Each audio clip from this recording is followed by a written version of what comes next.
आपके अंदर जो इंसान पैदा हुआ है, आपके अंदर जो लीडर पैदा हुआ है, आपके अंदर जो सोच पैदा हुई है, ये डायरेक्ट सेलिंग की देन है।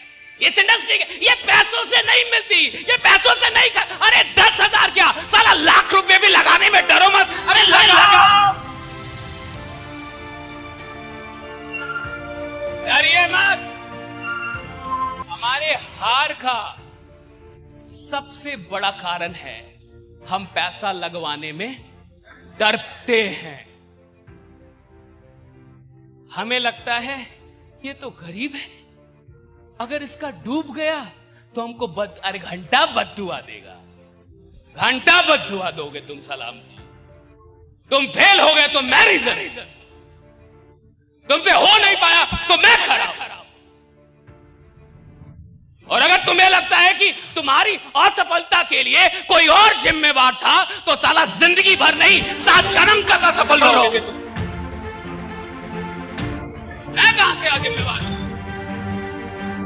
एक बात समझिए, आप किसी के भी असफलता के जिम्मेवार नहीं, सिर्फ अपनी छोड़ के। आप किसी के भी असफलता के जिम्मेवार नहीं है, सिर्फ अपनी छोड़ के।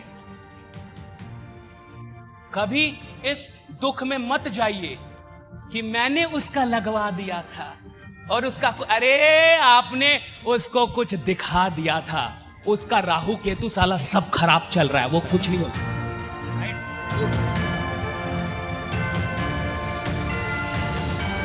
आपने काम किया। और एक बात याद रखिए, अगर कोई भी इंसान इस दुनिया में गरीब है, दुख में है, तो क्या वो आपके चलते हैं? क्या आपका कंट्रीब्यूशन है उसकी गरीबी में?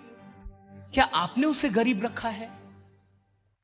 वो अगर गरीब है तो प्रकृति के चलते हैं, अपने पूर्व जन्म के कर्मों के चलते हैं, या फिर ईश्वर या फिर ब्रह्मांड की किसी शक्ति के चलते हैं, या फिर अपनी सोच विचार आदतों के चलते हैं, चरित्र के चलते हैं, ज्ञान के चलते हैं। आपका उसकी गरीबी में कोई कंट्रीब्यूशन नहीं है। लेकिन अगर वो गरीब इंसान ईश्वर किसी भी माध्यम से आप तक भेजता है तो आपको यह मानना चाहिए कि ईश्वर मुझे उस इंसान की गरीबी को दूर करने का माध्यम बनाना चाहता है।